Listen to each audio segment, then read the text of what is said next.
Which episode is regarded as terrible but you love? I've never been a big hater or anything of the Jodie era, far from it. The Timeless Children.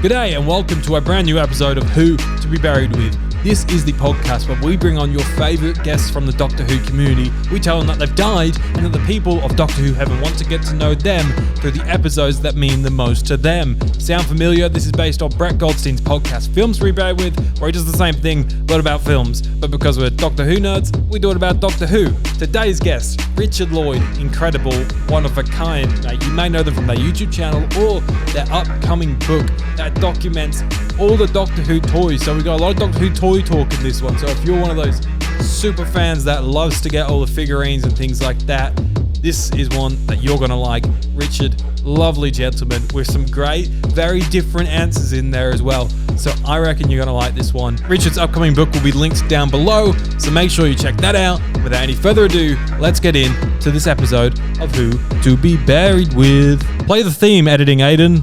50%. Cat. We have a cracking guest today, Connor. Yes, we do. Absolutely amazing, Yes, mate. we do, my boy. Yes, Welcome we do. to the show, the one and only. It's Richard Lloyd. Richard Lloyd. It's lovely to be here. Thank you so much It's for really joining weird us. because it's like I'm watching an episode of the podcast and I'm also on it at the same time. Welcome Yeah, So aboard. here's an awesome guest. Oh, it's me. Okay, yeah. It's like when No, Black great to Mirror be did here. that episode where you decide the journey throughout it. It's sort of like that. Oh yeah, That's what we do yeah, around here. absolutely. Richard, you do sort of a lot of different things, to be honest, creatively, which is really cool. I jumped in and I had to word it really specifically the first time I think I ever commented on one of your posts or something about how I love watching your stuff to go to sleep, and it is the nicest. It's a straight up compliment. Because it's so calming. Back in the day when you used to do so many what I've collected in June or something like that. Oh, it was yes, so yeah. nice to watch when you're struggling to sleep at midnight, and it's and I get to the end of the video and I'm like, oh, I'm ready for bed. I enjoyed my time, but No, totally. So it's a great compliment. that. You know. it You is. gotta take it. Did you want to describe for our listeners what it is that you do?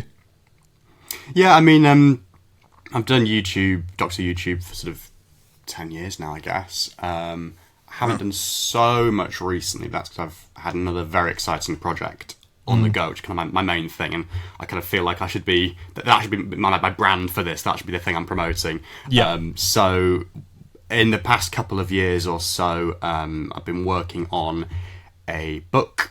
I've always wanted to be a writer, so that's great, published author. Here we go. And it is a Doctor Who book, unsurprisingly. It is an unlicensed, but still really nice and glamorous and shiny encyclopedia of the character options action figures, which of course are behind me, called Go Figure. I'll send the link and everything, and so people can find it. But it was a campaign-funded thing. It went really well. We raised I think 37 grand and counting from it. Amazing. Jeez, wow. I've there's a team of us working on it. So there's the publisher is Cutaway Comics / Randall Publishing. Gareth Kavanagh, who's behind that, so he's done some great sort of comic stuff initially with Doctor Who kind of creators like the Lytton comics and things like that, taking characters from the 80s and things.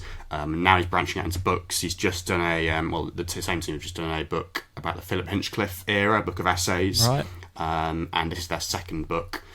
And Gary Russell is editing it. Gary, he's done so many things in the Doctor Who world. He was the creative head of Big Finish when it started off. He was the editor of Doctor Who magazine for a while. He's done writing, script editing on the Sarah Jane Adventures and the Wars of Mars and the specials and things like that, and all sorts. Has he done some writing, targets? producing, directing. Yeah, well, he did the Star Beast one most recently. Right, yeah.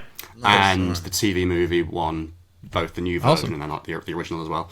Yeah, and then I'm kind of writing and doing the photos for it, which has been really great fun because I've loved the figures since I was a kid, probably a lot of fans. They kind of went from things that I played with to things that I stick on the shelf and proudly display and I've got to have them all, I love it. It's been photograph initially just going through them all, kind of making a spreadsheet, working out how many of them there actually are, because we're counting every single little variant of things like Cassandra with blue eyes, Cassandra with brown eyes. They're really stupid stuff that you wouldn't actually count, if you were collecting them yourself. But yeah, it's great. And there's been so many things like that have been thrown up like that. So we've estimated there are like nearly 700 things that have been released if you count every single little difference. So I've had to photograph all of mine, literally going around the country to other people to track down the other ones and like prototypes and stuff as well. It's been really great fun. And then most recently just doing the text, and it's going to be out, fingers crossed, in January. We're planning to take it out to Gallifrey 1 to kind of launch it there. So yeah, fingers crossed. But that's been really great fun, and that is my thing at the moment. So I'll keep sort of promoting that. Yeah, absolutely. And you should. Yeah. Mm-hmm. That's amazing. Thank you. How did how do you sort of start that whole process? Did you sort of go to that new publisher or where did you start? It was basically just kind of being in the right place at the right time, in a sense. So like, I suppose putting myself out there in one sense, kind of like through just going to events and stuff. So like the BFI screenings in London, it was kind of through them really. Just kind of meeting or like becoming aware of the various different people involved. If I should just say Will Brooks as well as designing it. I forgot to mention him, but he's done some brilliant like Titan Comics covers over the years, the photographic ones. But yeah, kind of meeting all the people involved through those events and things. And then, as I say, I think Gareth wanted to branch out into books. They were looking at doing something about merchandise. They kind of became aware of me, and the stars just all aligned really. So yeah, kind of slightly through chance, but yeah, great to be doing it. Glad to be doing it. And yeah, hopefully more to come as well. That'd be great, but we'll see. Wicked. That's so good. Do you run into any like copyright issues like the BBC when it comes to things like this? Do you have to worry about maybe them getting involved at all? So yeah, it's kind of like above my pay grade, to be honest. It's a fair point. It's a fair point. Yeah. I think because like with this, we're doing all our own photographs and obviously our own text as well. Right. So like, I think it is kind of like a grey area, but as far as I'm aware, it's fine. Yeah, I think people. Awesome, I think like Russell is aware. Maybe I don't know if he's aware of the project, but I think he's aware of the stuff that Cutaway do. So it's one of those. And there are people from like the production team that are aware and things. So it's like one of those things where I think it just sort of sits in like that grey area where it's kind of like, oh yeah, it's fine. Like if you're going to make a book about all the figures and have this beautiful book and lay them out nicely, well, yeah, we're not going to say no to that. But yeah, it's not harming anyone. So you can actually you can order it and get it shipped to anywhere in the world, I assume. Again, I think so. I'd have to check. We'll cross that bridge in January. That could be I'm sure we've had I'm sure we've had customers like in America and stuff and overseas. I think it's like a thing of you can do that, but then like the publisher can't control like the postage cost or anything. But that kind of subject to whatever. But yeah, no, totally, and it's a big chunky book as well. It's gonna be like 400 pages or so, I think. Right. We're having everything in there, and then there's a hardback which has all the packaging shots of them in the boxes and like shots of extra prototypes and stuff. And extra supplements and various things as well, because it was like a campaign thing. We had to have different tiers. So I started off at like I think 30 quid for the paperback, 50 quid for the hardback, up to like 300 quid or whatever. Like what we'll throw in the kitchen sink and book about character building and 3.5-inch stuff and whatever.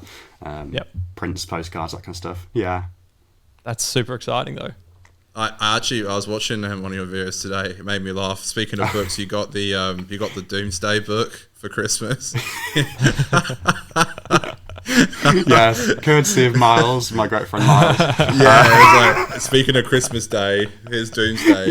Made me laugh. That was have you gotten around to reading that yet? Have you read? Oh yeah, I read it sort of early this year. It wasn't anything special. Okay, I don't think anyone. I don't really know anyone who was like. It just sort of happened, didn't it? Listened to it or read it. I guess it was like audiobooks. No. And actual books, so... Well, I want to know... It's hard to follow the story, Because back when you were sort of quite regularly doing what you've collected recently videos, you were on the lookout for some very specific figures and you were really narrowing down like your collection, what you needed. Yes. How have you gone with that? So I'm kind of, I mean, obviously through doing this project, I've kind of, everything that I don't have still, I've ended up like photographing or like handling. So I've kind of like, I've come across everything. So I kind of feel like I've got it all now, even though I don't. But I have filled certain gaps. I'm at a place where I'm happy with it. Like, again, like for the main display, because I don't have endless space. It's like you have to be a bit picky with like, having which variant on the shelf or whatever. But I think pretty much all the main ones. I mean, like Amelia Pond, the Doctor Experience one, that was for a while kind of up there. And things like the Daleks and Davrosses and stuff from the classic series. But no, I think I'd have to go back and check. I think apart from like silly variants and stuff, I'm at, maybe not got everything, but I'm at a place where it's like I'm happy, like it looks nice on the shelf now. It's like with things like when they did the Ruins of Skaro set, whenever that was, like a year or two ago, with the Destiny, the Grey Dalek with the bombs on it. Oh yeah, when they yeah. Re-released, or like when they've released all the Daleks in B&M as well. It's been like, oh great, I can get these instead of the originals. It would be great to have the originals as well. But like, those are the versions that are like on the shelf and stuff. And it's like, if I've got that, then that's kind of that'll do that. That's fine. Yeah. Awesome. Do you keep any in the original packaging? Because I've always like kind of done that with some things that I don't. Get out of the actual like box. Keep it in its mint condition. I've got one. It's actually right here, a Recon Dalek, and the only reason I've got that. The only reason I've got it is because it was during COVID when those figures came out, like just before. And I'd got the Recon Dalek, and then I'd done an order on the Carrots website, like the other 3 figures in the wave, so like Graham and Jodie and the Jadune Captain. And they sent me like, I don't know, like, I can't remember exactly which ones it was, but like, they sent me 2 of those figures and then another Recon Dalek. And because it was COVID and like everything, COVID was dying up, I was like, I'm not going to bother them. I'm not gonna like try and get a refund or anything because there was so much stuff going on like March 2020, so that's still there. But no, like I have actually, I mean, again through this project and stuff, I've kind of come across some amazing boxed collections. Literally people who have a room and they keep everything boxed. It tends to be like older fans who I suppose if like the new series stuff isn't their era necessarily or whatever, that they have less attachment to the characters. They think, I'll just leave it boxed or whatever. But yeah, it tends to be them that kind of do that. And I've come across some amazing rooms where literally like, floor to ceiling, like, all the way around. And you do kind of see that stuff. And it's like going into a toy shop like as a kid again. Yeah. And part of you just think, oh God, actually like, yeah, it would be really cool to do this, to like to have a boxed collection. Maybe one day, but again, like just space really, and like, yeah, again, it'd be nice to have the odd thing. But then if you got the odd thing, it's kind of like, you either have to kind of go all in or not. Yeah, and stuff. Yeah, you either have to rebuy your whole collection with the cases. Yeah, I do actually. I keep a lot of the the boxes. I fold them down and like kind of keep them flat packed. So that's kind of like my halfway thing where I check out most of like the plastic bubbles and things. Because I do like, I appreciate like the artwork on them and like the design work that goes into them. So like, yeah, I'd be very reluctant to chuck them out. And that's kind of that's kind of a way of like having your cake and eating it, I think, with that. Yeah, for sure. Do you like the latest ones with Shooty and Millie? Oh yeah, I've got them here actually. Well, the online ones. There we go. Shooty with his psychic paper and his Sonic, and then Millie with the phone, handbag and her phone. Yeah, I love it. What an accessory. And Shooty as well with his little mine. So yeah, I love that. He can stand on a mine and say, am I talking to an AI and all that kind of stuff. Where's the Sonic? Oh, the psychic paper just fell out of his hand. There it is. Yeah, and then you can have Millie sort of like doing the 73 yards thing with her phone, even though it's the wrong costume. Oh yeah. Oh yeah. Yeah, I love it. No, they are really cool, and they've got like crazy like articulation where you can bend them in all sorts of different directions and stuff, like the waists and everything, and hidden joints and stuff. And they are really cool, and hopefully there'll be more stuff like that. But I guess we just have to wait and see. Yeah, get us the meat plushie. Yeah, where's the meat? Where is the meat plush? I wish. Yeah, I wish. That's Please. crazy they So didn't good. do that. That's like, Yeah. they could have just printed money. Oh, on the yeah. soul Yeah. if they did that. It's bizarre. Yeah. Very bizarre. Crazy. Uh-huh. Oh, shit, Connor.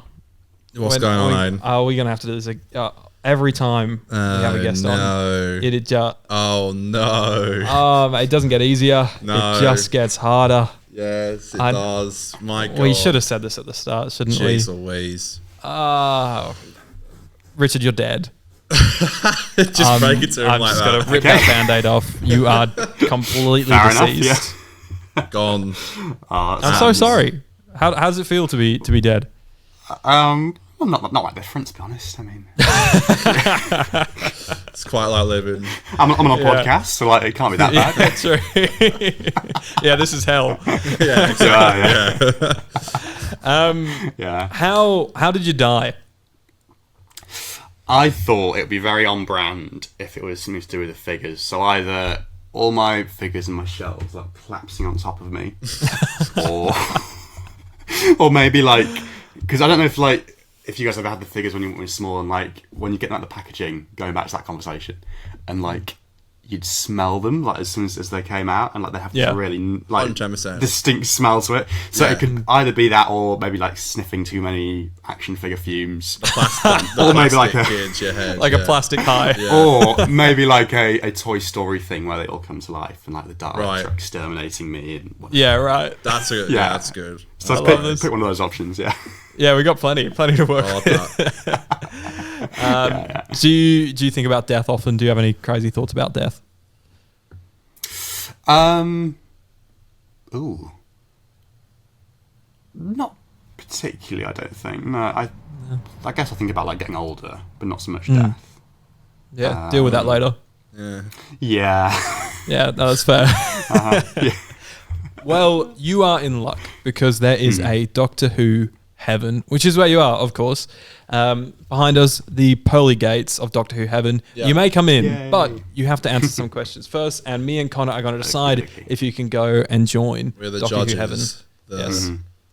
The St. Peter's. That's right. St. Peter's, yeah. I got it wrong last time. I think I said St. Christopher's. Yeah, St. Peter's. That's what we are. Don't even know your own name. Yeah, I know. Yeah. The guardians of the gates, you know? So we will decide whether or not you come at through. the edge, yeah. Yeah, exactly. Yeah, the guardians of the edge. Yeah, that's what we need to start calling ourselves. Yeah. So yeah, the people of Doctor Who Heaven and us want to get to know you through the episodes of Doctor Who that mean the most to you. Does that all make sense to you? Sounds good to me. Yeah. Let's dive All right, let's do it. straight in. Let's start. What's the very first episode of Doctor Who that you watched? So, first episode all the way through, it would have been Partners in Crime, series 4. Nice. I got into the show. I mean, I do have sort of vague memories of my dad sitting me in front of the television screen the Christmas before that for Voyage of the Damned, and like I think trying to get me to watch it. So I had vague memories of like seeing the Buckingham Palace thing with the Titanic like flying overhead and moments like that. But I wasn't going for it. I wasn't, wasn't falling for it. And then we were doing the weekly supermarket shop like a few months later, just before Series 4. And I got my first issue of Doctor Adventures. That was literally how I kind of became aware of the show. It's like sitting behind me somewhere there, and it had the TARDIS in front of it. I think it was like issue 56 or something. It was great. It had like a little kit with it, like a folder and like a Doctor Time Agent kit or something, and they do crazy stuff like for the free gifts with that like Banner Cafalata like bouncy balls and stuff and notebooks and stationery. I stuff. was so much It was Doctor Who great. Adventure stuff just around my Yeah, house. that- Like every now and then I'm like, Oh, there's like yeah. a random gooey God. brain. Like, Yeah, Those were the days with Doctor Who magazine. My that God. was it. it was great, wasn't it? Yeah. But no, that was how it started, and then literally just like since then, I got the magazine every week after that. Obviously, watched Series 4, so that was my first proper series all the way through. Amazing. Did you like it immediately?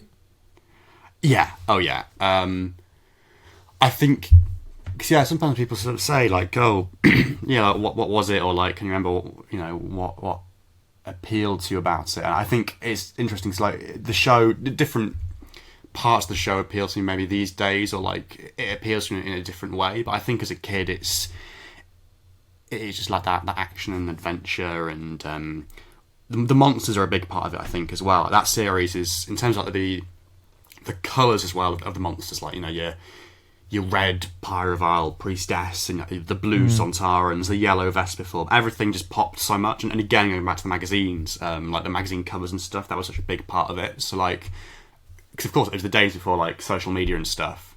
So like that was how I'd get my information about upcoming episodes and things. And there are probably things that I might talk about in a minute or later on where, yeah, like literally that kind of, there was a direct like correlation between that and like either what had just gone or what was coming up. So like you discover these details, like, oh, there's going to be a red and gold Dalek in the Stolen Earth or whatever.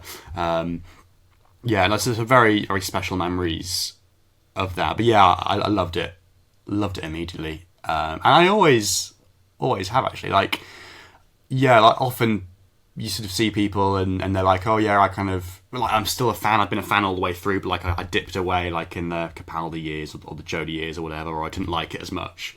But touch wood, I've never really had that yet. I'm not like massively fond of the current stuff, but like I've never like hated it or anything, so yeah. Nice. That's awesome. I like that. That's a really cool thing you brought up about the colours, though. I've never really thought about that before. That's a really. I'm thinking now, Series 4 is like very like that with the villains. Yeah. That's a great comment on that. Yeah, that's just made me think. Iconic. What episode scared you the most? Yeah, so I mean, again, going back to a similar sort of time, I think the one, I've got two for this, but I think the one I'd probably go for the earlier one. And it links to what I was just saying. So, Miss Evangelista in Forest of the Dead. Yes. It mixed me up. Well, Yeah, it is, but because people often, like, I suppose, who are a bit older, or whatever, they go into stuff like The Empty Child or that's me. Just like from like slightly earlier series of that first Russell era. But yeah, that, because obviously coming to Series 4, that was the first thing, and the whole thing with the veil, like, even before she takes the veil off, it's really freaky. And then obviously that moment, and you look back at it now and it's like, it's like the liquify tool in Photoshop or whatever. They've just like they've mixed up the facial features. But at the time, and then like going back to what I was just saying, like with the magazine that came out, I think the following week, they had like their recap of the episode. I think it was like kind of like a storyboard type of thing, where they have photos or whatever of what had just happened last week. So like I had that magazine, I still got it over there somewhere, and I remember that week, like it was one of those things where I kind of didn't want to look, but I couldn't stop looking. So like I'd open the cover and like see her face there, and like kind of cover it up again, and then just kind of like keep peeking at it, because it was freaky. But the other one I would maybe go for as well, I mean, I think that and this other one are the only kind of two examples really where I never had nightmares or anything, but like where it kind of freaked me out the most. Again, it's a classic, but The Waters of Mars, The Flood. Brilliant. Probably more so actually the trailer than the episode itself. The trailer that came right after Planet of the Dead, wasn't it? Where whichever shot it is that's in the trailer of The Flood, or whichever, I think it's the one on the roof, and like That's one terrifying. I think it's like the sideways shot where it's like the first guy is like standing up and the other one's like knelt down and he's like possessing him with the water in the whatever it is, the greenhouse type building. That kind of stuff, really freaky. And then in the episode itself as well, and like Are you a crier when you're watching things? I guess more so now, maybe. Like, no, never really as a kid. Never really with Doctor Who either, actually. So there's this question, like, made me think, okay, what do I go for? Yeah. Is there a Doctor Who episode that does bring a little tear to your eye? A little bit emotional. Well, I've put down the Power of the Doctor, because I think that is the first time I like cried at the time when an episode was going out. Or just like a tear in the eye when Jodie was regenerating. I found that kind of like emotional and like that, because I like that era more than most, and I hold a special place in my heart, and Jodie's the Doctor as well. So seeing her go, but it was sad. It was also beautiful the way it was done, with her being like so at peace with everything, and like going off to watch the sunset and the Blossomus Blossom or whatever it is, and the intercussing of that between the thing of like the companions back home, like saying, "Oh, we'll be okay," and she'll be okay, and I just thought that was a really nice way of like summing up just kind of all like what Doctor Who is, like its fans and all that kind of stuff. So but I was glad actually, because I was sort of thinking, I hope I cry at this one, because I'd never cried at Regeneration before. I think I suppose like with Tennant, it's difficult to remember because that was my first one, like the 10th Doctor, and I wouldn't have cried. I probably found it maybe slightly emotional, but then like, I was a kid and I'd only kind of been watching it for like a year or two by that point. But Regenerations, like, I think, are kind of like, if they're done right, then they get you, don't you? It's like saying goodbye to a friend, because it's like one thing to say goodbye to the doc, but you become so used to the interviews and the behind the scenes, and you invest so much in the actor. Yeah, and then when that actor leaves, it's like the end of the era of the show as well. It's like it can change, and especially when you're losing a showrunner. Like, it's the biggest jump was David to Matt. It was like completely different, and it was just so crazy to see like the Series 5 trailer after in Time Part 2 and being like, this looks completely different. But it was so exciting though. You're like, whoa, like the Daleks look so different. And I wonder, because obviously, so we watched 1 to 4 as it came out, and then so being a little bit older than you, and then when 5 came out, it was like, this is new, like this isn't our Doctor Who, right? And it took a little bit to come to terms with it. You coming into Who a little bit later, did you ever have a period, maybe at the start of Capaldi's era or something like that, where it sort of felt like it felt different to you? That's a good question. I don't think so, really. I wouldn't say so. I guess like with Series 5, because that's probably my favourite series, I think, of the new one. Great series. It holds up the best. Yeah, and like I suppose with that, it was nice to like to be there from the start. So that's probably my kind of overriding thing of like, rather than saying, it's different, and like I've only just got to know this show and now it's changing. It's like, here's an era that I can be with from the start, and I can like collect all the merchandise from the start and whatever, and it's like a jumping on point literally. I mean, but it is interesting actually, because like often with those regen stories, or like those transitions, they have kind of like coincided with things in my life, and I don't know whether it's like for other people as well, but like, so well, not so much with the Tennant one, but with Smith to Capaldi, so Deep Breath aired like I think 2 days after I'd moved house for the first time, from like one county to a different one as well, so like quite a big shift, quite a big move. And I remember at the time kind of feeling like quite glad to have that, like it sounds like sentimental or soppy or whatever, or cheesy, like it was nice to have that change like going on in Doctor Who at the same time, but like it genuinely was like, and like with like Clara, like not like getting scripts with him straight away and everything, and all that kind of stuff, and even across the whole series as well, like kind of like relatable maybe, I don't know, but like, and then similar with Jodie, so Woman Who Fell to Earth aired like on the final day of my freshers week at uni. So again, and I was at a northern uni, so like I could kind of relate to like, like being in this northern city in the dark, like running around and all that kind of stuff, running out the streets, and the kind of like, I suppose, excitement of that, and like meeting new people and all that kind of stuff. So and then not so much actually with the most recent transition, I guess. Although I suppose that everything now is like Jodie was university, like Capaldi and Smith was school and Tennant, and then like everything else now, like Shooty's like adult, like proper adult life. And it starts off with space babies.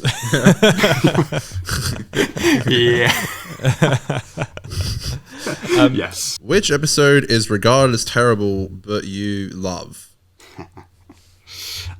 So for this, I have put an episode that actually, I think from memory, you guys didn't hate so much as other people when you revisited it more recently. But as I say, I've never been a big hater or anything of the Jodie era, far from it.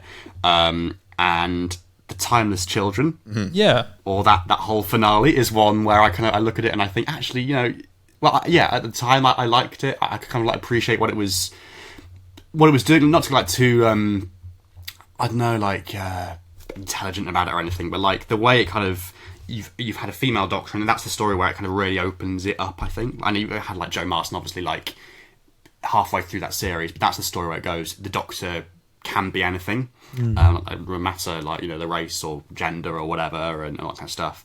And with that whole development, and I loved additions to like Gallifreyan lore, and I remember finding that so exciting. I think I kind of at the time I'd seen bits and pieces of the leaks, so I had a vague idea of there are going to be pre-Hartnell Doctors, but even so, seeing that play out, having this story like back on Gallifrey, like a proper Gallifrey story, finally, and the Cybemasters, I love them. They're brilliant. I love the score as well in that episode. Like with a lot of the Jodie ones, that's true because I love Sagan stuff. Yeah. But there's some fantastic stuff there, like with the Cybemasters, where they come out and like the music is combining the Cybermen theme and the Master theme, like the Gallifrey theme, and it's chef's kiss. So I would say that. I still, I think that story, like at some point, there's got to be a bit of a sort of a renaissance for it. Like surely people are going to see that for what it is at some point. Like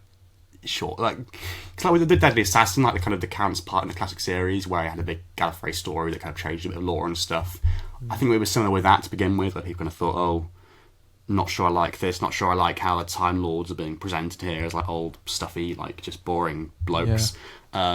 So I kind of hope in years to come that story will be received better. But I think that's one I'd go to. Yeah. I stand up for Timeless Child. Like I got my problems with it, but I think we were kind of on it, for sure. And Magnus Stone for me, he directs it right. I think he does a great job. He does, yeah. And you're right about the score. I've got a common theme here with the whole sleep thing.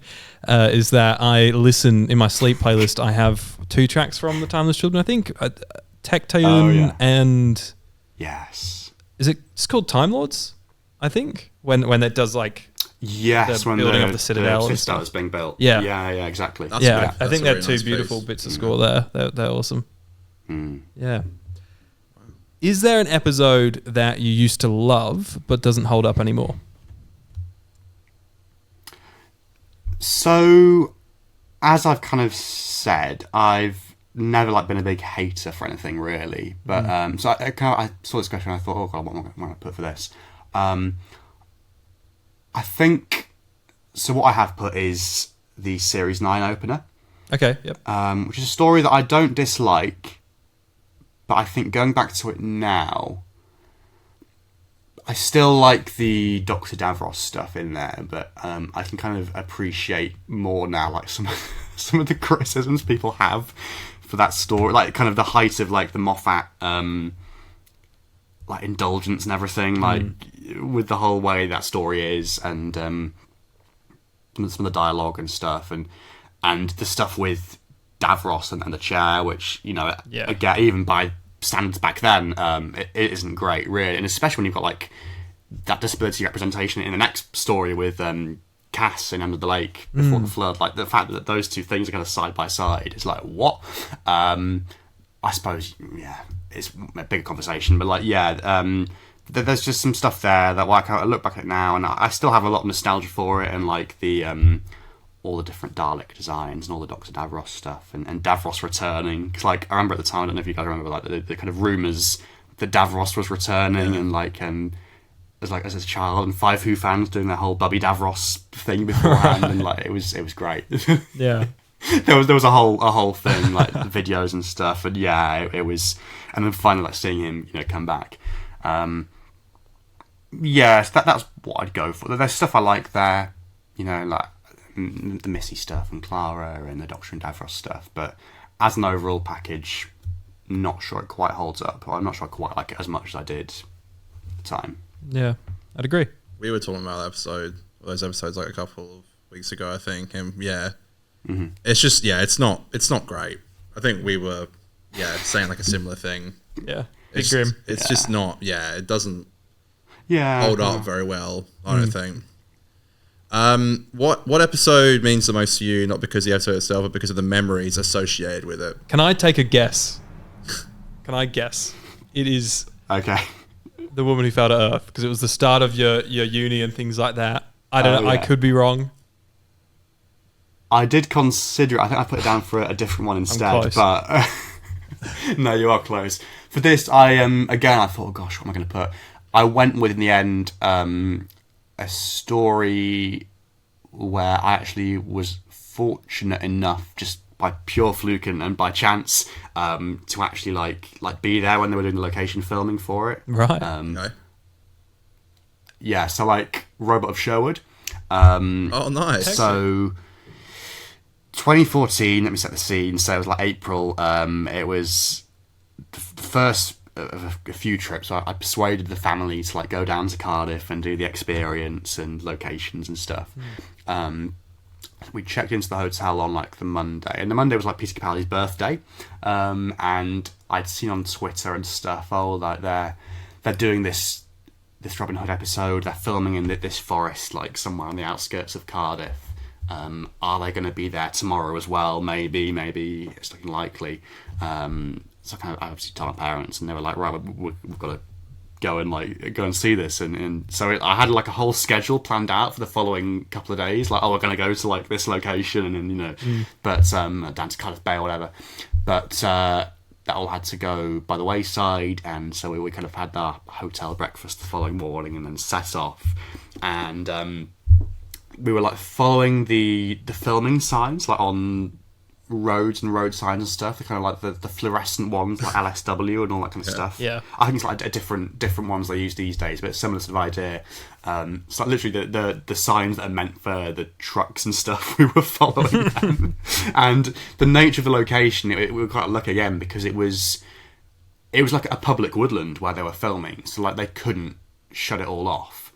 So what they'd done is they kind of led us these signs to a car park, and that was exciting in itself because like there were vehicles parked there, like cars with like a Doctor Who logo in the windscreen, like clearly some sort of, I don't know, like cast car, like Peter Capaldi's car or whatever, like taxi. Yeah. And we walked down, and there was this footpath, this bridleway or whatever, where people were literally walking down, like dog walkers and stuff, because they couldn't shut it off. But they had all their really big long trucks there for, I guess, all the camera kit and lighting kit and stuff, and the catering stuff, and the loos, and it was very surreal to see even at that point. And we met some of the location guys who were like in charge, and they were really nice, and they offered my mum and dad like cups of tea and stuff. So from the set of Doctor Who, and we got down there. There was another group of fans waiting, so we were actually there all day, kind of waiting to properly meet Peter and Jenna. There were other fans, like slightly older, kind of like, the only way I can kind of describe them is kind of like what you imagine like Tumblr fans to be, almost like kind of slightly older than I was at the time, and like fangirls, fanboys, whatever, and kind of like every time Peter came out, there would be like they'd like flock around him, and like, because by this point all we'd seen of him is the kidneys thing at the end of Time of the Doctor. True. It's like they were saying, oh kidneys, and like, can you record a message from my friend on the phone, like asking what colour their kidneys are and stuff. So he had to deal with all that crap, and we were kind of like there patiently waiting, so I was like a kind of 13-year-old kid or whatever, like nervous and all that kind of stuff. But yeah, it was a great experience. Finally met him at the end of that. Great, he got the photo and everything. It's fantastic. It was the first time I ever met a Doctor and everything. But we couldn't actually see any of the filming that was taking place because it was the Merry Men stuff, whether like in the kind of the den for the Merry Men, Yep. and it was in a dip. So we were there like, on this pathway, and then there was like this kind of cave entrance where they were filming. So we couldn't see anything. We could occasionally hear people coming and see people coming and going, like from sets to like the loo and stuff, or to get food, and we could hear a lot of like laughter from the Merry Men. So we couldn't see them. We could just kind of hear all this ho ho ho, all this stuff going on. And of course, it only made sense when we actually saw the episode what was going on there. Yeah.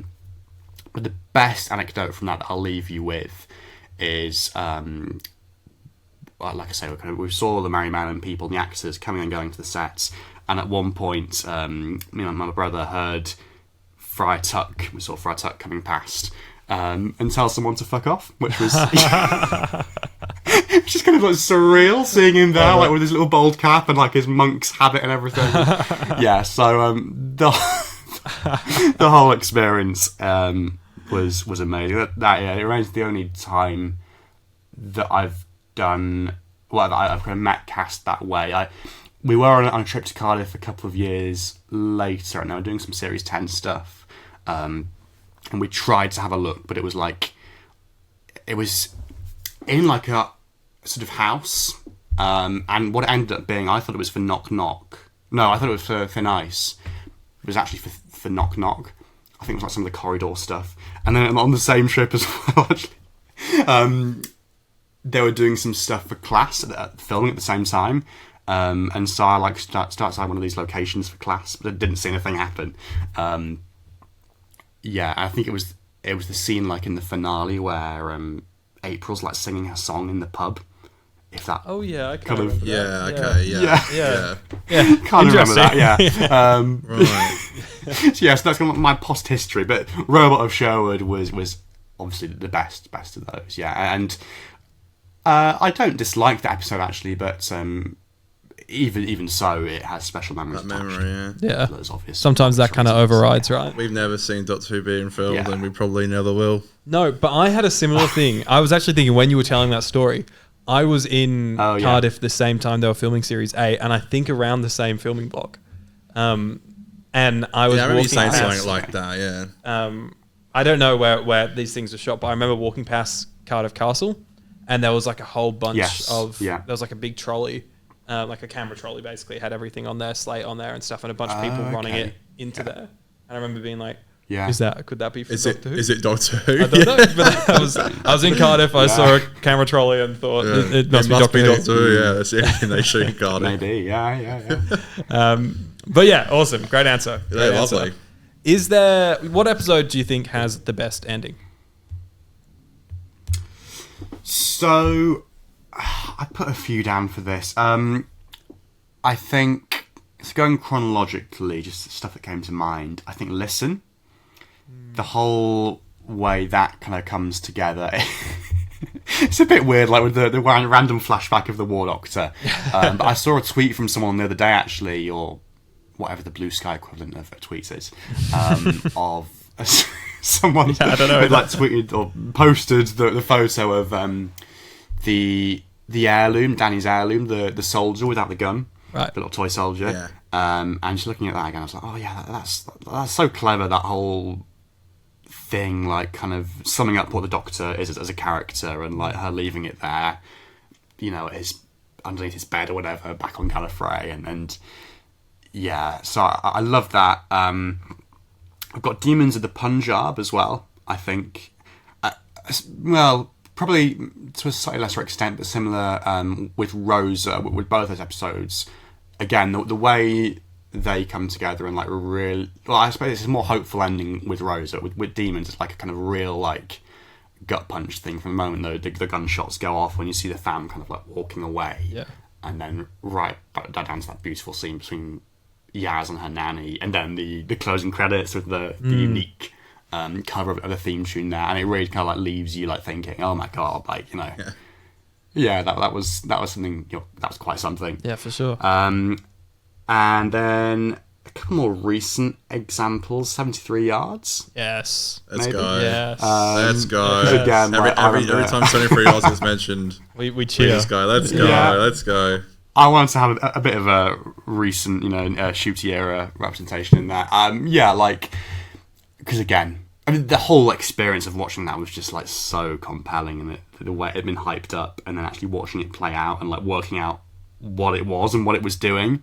Again, it left you reeling afterwards. Love the final line as well of is it Ruby? She says like, the Doctor's like, when was the last time you went to Wales? And she's like, I guess now or whatever. And kind of, I remember at the time like feeling like a kind of a really like, it's kind of, there's multiple ways like with the whole episode you can kind of like read that, but like it's kind of like living in the present, I feel, or like, I don't know, like being present and all that kind of stuff. That's kind of what it spoke to me. And yeah, like that whole episode is, I mean, it's not perfect, but like, yeah, very, very compelling. And like it kind of, I love all the imagery of like her next to the TARDIS and stuff, where it's got all the flowers, or even before that when she's like waiting for the Doctor to come back. Again, it's kind of like for me, it kind of like resonates with that whole idea of like of being a Doctor Who fan, like wait, like for the Wilderness Years, for instance, like waiting for the Doctor to return, or you know, all that kind of stuff. Yeah, I love all that kind of stuff.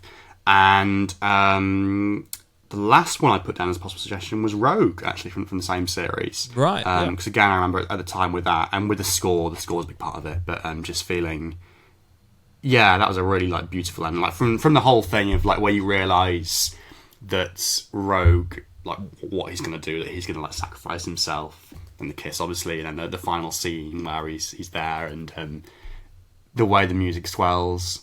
Yeah, I suppose there's a common thing with all those, like any episode where it's kind of like, it leaves you feeling something. It's done something a bit different with like the Doctor or another character, and yeah, I'm waffling now, but that, no, good answers. Good, especially the general kind of gist of those. Yeah, especially 73 Yards, because I remember I said pretty much the exact same thing you just said after when we did our review about being present, living in the present. Yeah, because I'd sort of ran it through to like the whole 73 Yards. You're looking so far in the future, you can't really see it as well. Like there's all sorts of things throughout the episode that I think kind of point to that. But I remember saying that and like finishing the podcast and being like, what the fuck was I on about? Like I feel like I like went down a rabbit hole with it. But I'm so glad I found someone else that feels that way. I can relate to that, because I remember now you're reminding me like of stuff I was saying at the time. Kind of like the way I sort of read it, it was like with the whole Roger Williams stuff and like why that's in there. It's kind of like, I don't know, maybe again I'm being like too intelligent for my own good here, but like, is it to do with like the show and the Doctor Who, like inspiring its fans to like do good do good deeds, like in terms of politics and stuff, like taking that guy down, like it's just a kind of simplification, but like and then like for that you can extend it as well, because you can say, well, it doesn't necessarily matter like whether he was Mad Jack or whether it was something different. It's like the fact that kind of the Doctor like indirectly inspired Ruby or whatever, like that she was driven to do that, like all that other stuff, it doesn't necessarily matter, but like the fact that she did it in the first place is what matters. Even now as I'm saying that, I'm kind of like mincing my word a little bit, but no, like, I get what you mean. That makes sense in there about the show and its fans, like any episode where it's kind of like you can read it like that, about like where it's the Doctor and the companion, but actually it's kind of like a commentary like on the show and the fans. I think it is really fascinating. Like anything with like in Series 7 or Series 8 where like, you know, Clara and the Ponds are like, they're not travelling with the Doctor as regularly. It's kind of like a metaphor in a sense, like, oh, like people moving away, well, like fans moving away from the show maybe, or like, you know, all that kind of stuff. And then like with Clara in Series 8, it's like balancing like being a Doctor Who fan with having a love life. Can you do both? Impossible, mate. Yeah, can you? Yeah. There's all that kind of stuff. Yeah, big rabbit hole, but love that. Cool, like it. Perfect. And what episode would you say has the best opening? Again, for this, I was trying to think. I've got two possibilities here. One of them is Woman Who Fell to Earth, I'm guessing, surely. It could be, actually. No, it's not, but it could be. I know you said you were going to bring up against some point, so I thought maybe. Oh, yeah. No, Halloween Apocalypse. Yeah, right. Because it's... I mean, I'm sure there are probably other examples that I've forgotten about where, like, it kind of there's a really clever hook or something in an earlier episode. But I just remember, like, watching that and, like, it you know...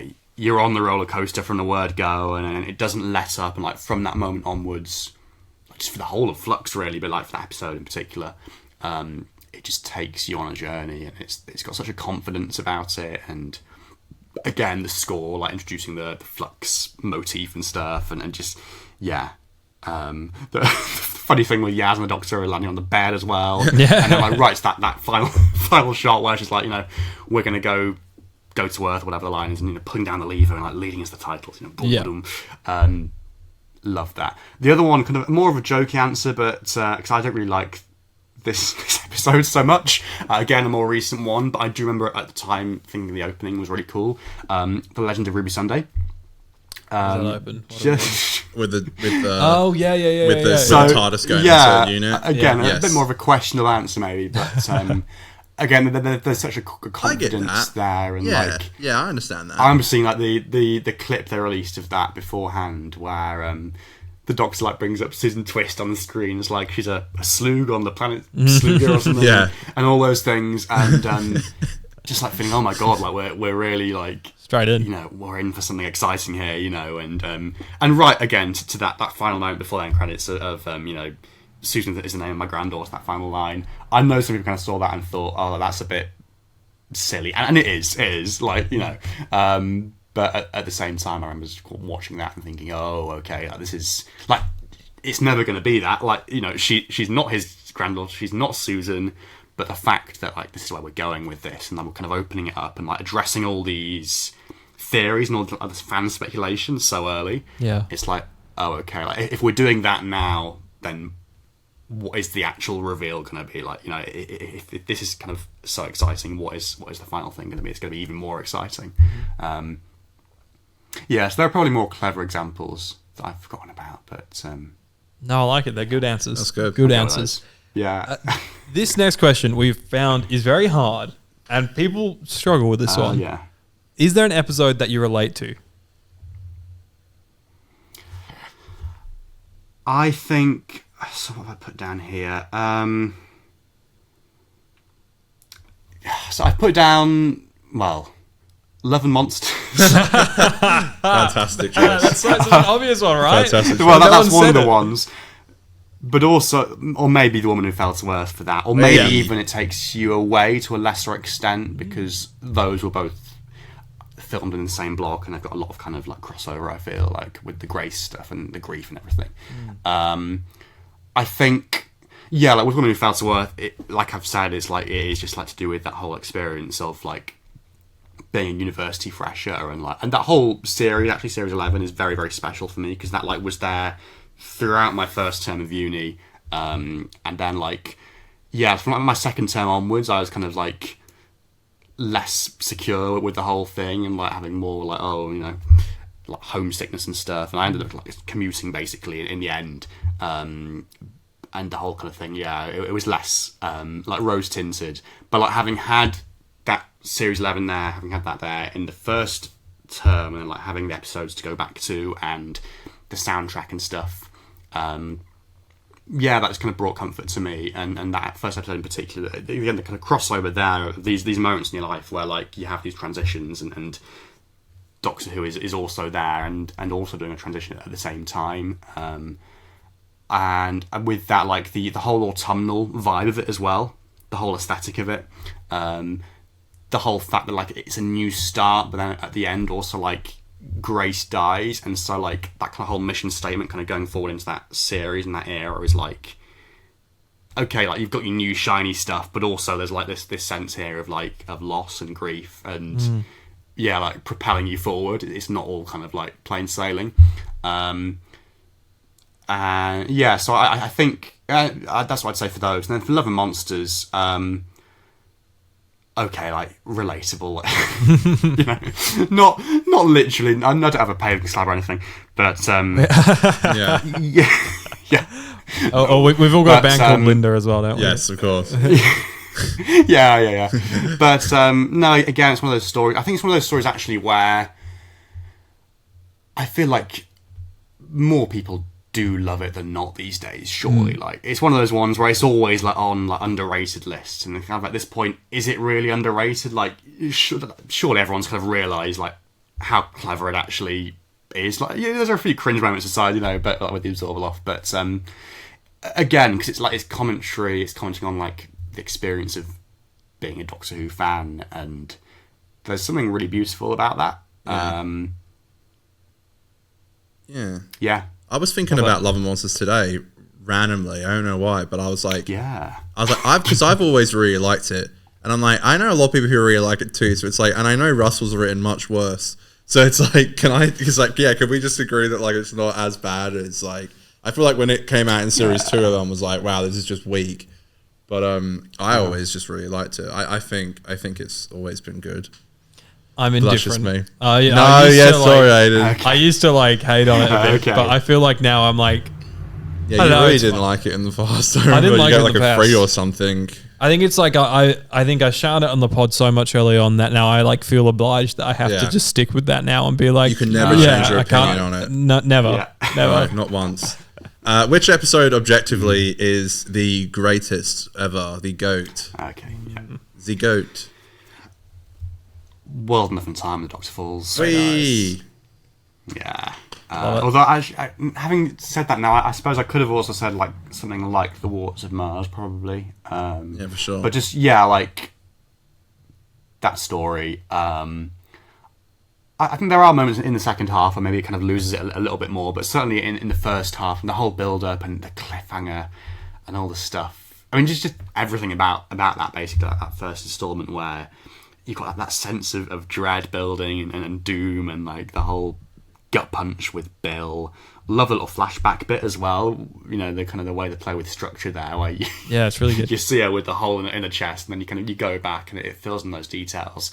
I was thinking about it the other day actually, and like, it's really nice how they have that kind of backstory there for the Master as well. Like, he or she or whatever was like my best mate at the academy, because that kind of then sort of prepares you for, or if you're not familiar with the Master as a character, it kind of prepares you for the Johnson Master coming into it as well. Like all his characters had different faces and stuff. I mean, like I think like a lot of people, you know, I knew in advance that he was returning because of the stupid official leak they did, you know, with the trailer and everything. That trailer where they have a shot of him that isn't actually even in the final episode, you know, the one where that they show it turns around or where something. turns, yeah, and it's not even so like, the whole thing is just like farcical because it's not an episode. But yeah, I love that, the whole thing with the hospital and the horror and everything. You kind of think to yourself, why has the show not done that before? It's just so cool, and like taking the Cybermen back to their roots. And you know, Peter Capaldi's my favourite Doctor as well, and you know, with his little speech big speech in the second half, just the way it sums up everything and brings his character arc to a close as well. Very, very, very neat. I mean, what more could you ask for? You know, you've got your Doctor in there. You know, you've got your two Masters, your Cybermen, Bill and Nardole. You could ask for Capaldi to regenerate at the end. At the end, yeah. Yeah. Yes, actually, okay. Yeah, but you could.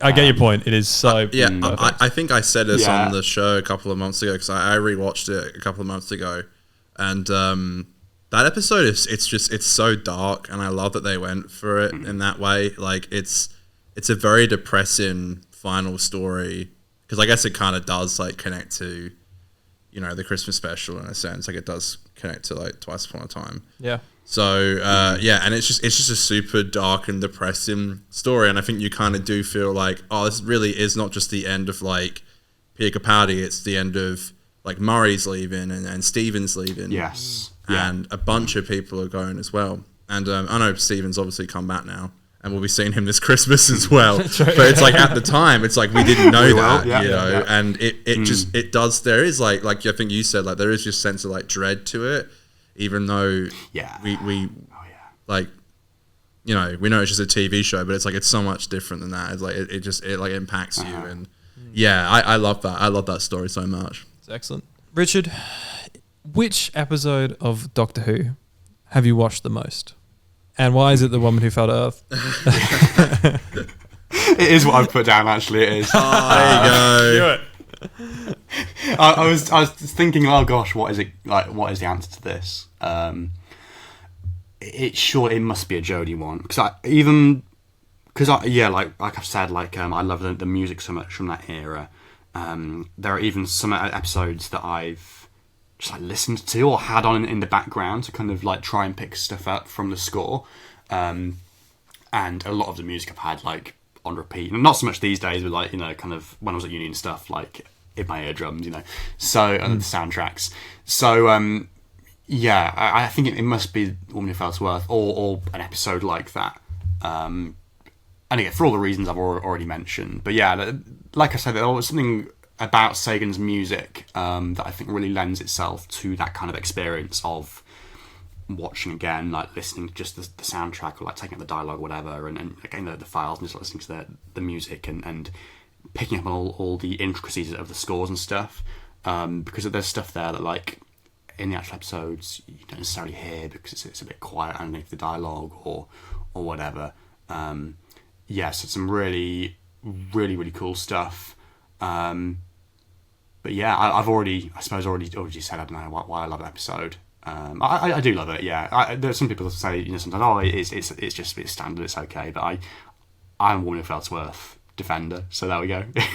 Love it. I like it too. Yeah. So I asked you what you think the greatest episode of all time is. I also know, as you were saying, you don't like to be too negative, but what would you say is the worst episode of all time? Or the episode I guess you could say the episode you dislike the most. Maybe that's a better way of framing it. And we can be brief and then run away. Yeah. No, but it's a bit of a cliched answer, isn't it? But I've gone with Fear Her for this. My days. It's an episode that you give it another chance, and okay, there's some nice ideas in there or whatever, but just the execution, it doesn't quite work, does it? It's just I don't even know it. Yeah. I think if you use its reputation, sadly. If you use iPlayer to watch it, then you're in luck. True. That's true. Yeah. Steal off iPlayer, which is so crazy. Yeah. Yes. Yeah. That episode does not exist for new fans watching Doctor Who on iPlayer. They wouldn't even know. Even as someone who does not like it, I would say that they need to fix that. They need to sort that out. Yeah. These gaps. Replace what needs to be replaced, and yeah, and all the I don't know if you've seen like the classic episodes are leaving as well. Like Had Zygons and Seeds of Doom and stuff, and like. Yeah, like I was literally going back to that the other day to check something for the book about some of the figures from Terror of the Zygons. But I'll go back to iPlayer and check, like, whether the Fourth Doctor wears this costume, like, in this scene or not. And, like, I literally got there and I remembered, they've literally just removed it. So I'm going to have to go to, like, Dailymotion or something, or BritBox or whatever, or ITV Hub as it is now, instead, to do that. Yeah, it is annoying. I don't know. It's a weird one. Cause you'd have thought, like, with these licensing things, they can work them out. And with Fear, obviously, just re-record or do an episode or redub it. But maybe not. I don't know. Interesting. Maybe that's going to be our big birthday present for Doctor Who this year on the 20th. Yeah, it's back. Yeah, you've been begging for it. We brought it back.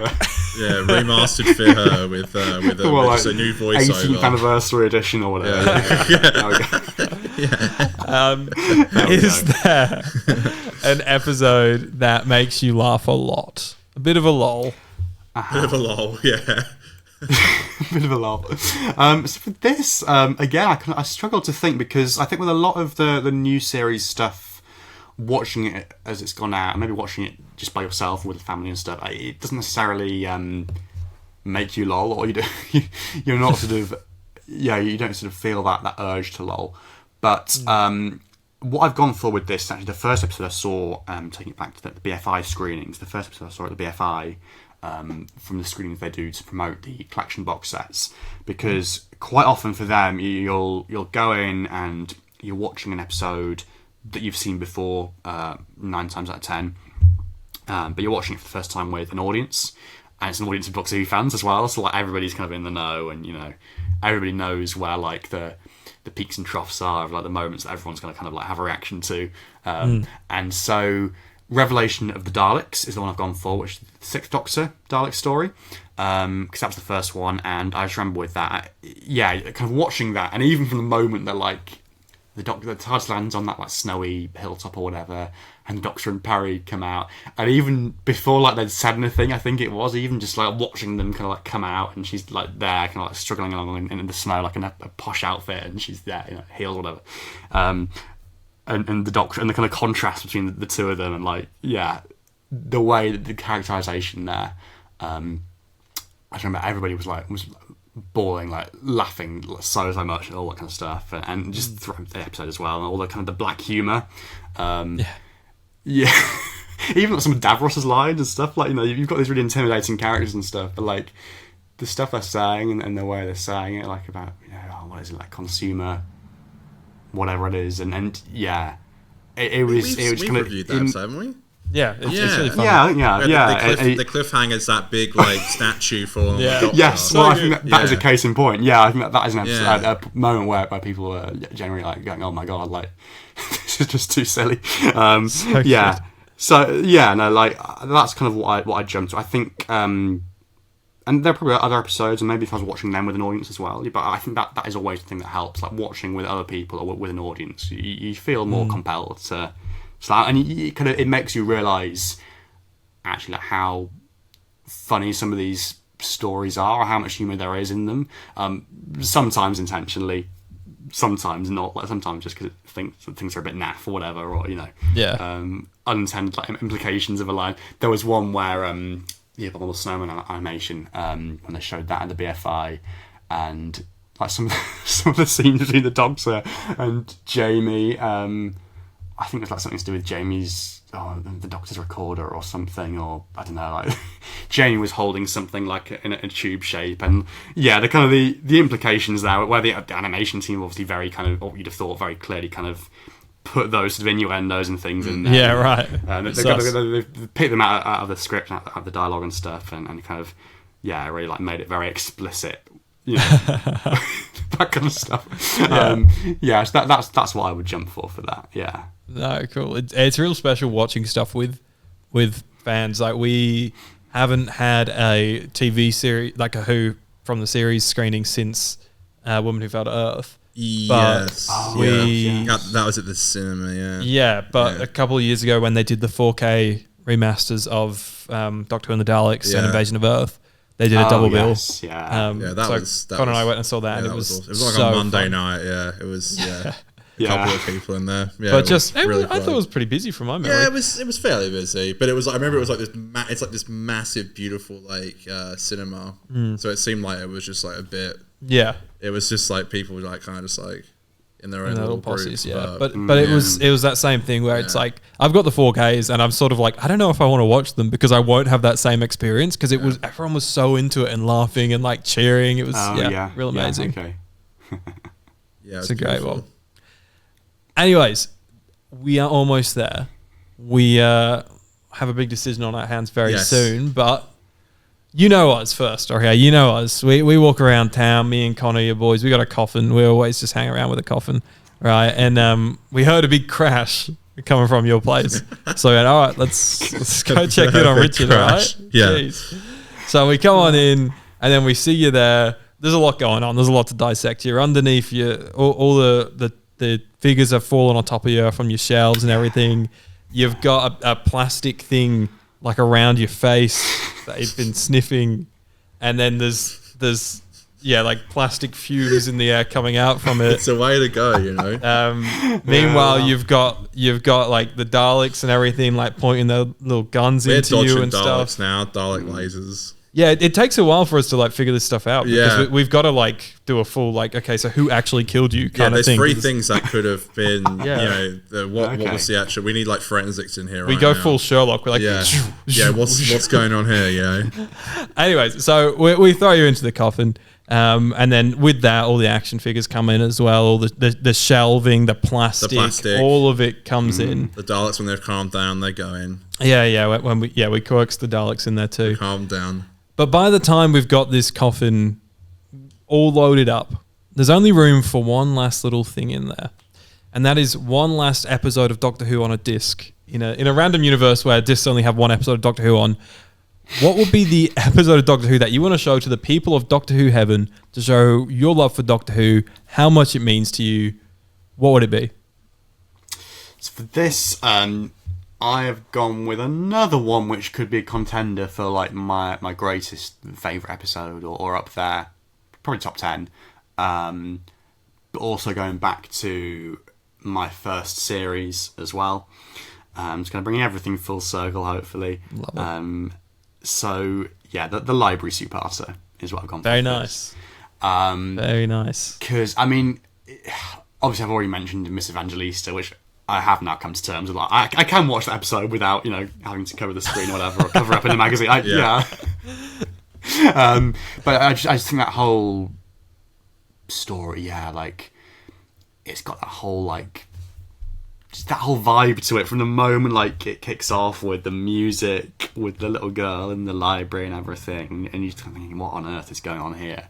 The Vashnarada are obviously really creepy, really great. River Song, the whole thing with the virtual reality, simulated reality in the second half, and the heartbreak of that for Donna's story there, and then something I've noticed more in more recent watches in more recent years, but like the ending as well is just like so affirming. I find again, kind of going back to the stuff I was saying about like episodes or whatever moments that kind of sum up, I think, what it means almost to like be a fan of the show. That there's something really amazing and beautiful about that moment where like the Doctor, they're walking away from the plinth where, or whatever it is, the fence where the River Song's diary is and the sonic screwdriver, and it's like, oh, this is the end of the story, great. And then you have like, the whole other extra bit on the end where like he runs back and he gets the sonic and he saves her, and it's like, oh my god, that's so sweet, that's so nice. And a hero moment for the Doctor as well. It kind of, I don't know, it really sums it up. And then at the end, also, there's still a sense of unease, like when she's there, River's there in the doorway, like saying night night, switching the light off and stuff. So in short, I think it has got everything that, like, you've got your romance in there, your heartbreak, your scares, and a really beautiful ending. That was an excellent answer, and I bloody love that episode. Well, episodes. Connor, we don't need Connor's opinion on it because you won't like it. But yeah, excellent couple episodes. And my sin, my secret. It is, yeah. Yeah. But yeah, so this could be controversial, actually. Then, do we let you into Doctor Who heaven or not? Well, that's the only thing. I mean, like, I say yes. You say, I 100% say yes. I was worried about you. Of course, everything is, everyone has their own opinions. That's it. So you can go. Say yes, of course. You can go play with the other Doctor Who fans that we have in there. Say hi to everyone. I don't think I'm ever going to say no to anybody. Yeah, it'd be horrible if we said no to someone. I'm like, nah, sorry. Just completely disagree with it all. Awesome, Richard. That was amazing. Thank you very so much. Thank you. It's been great fun.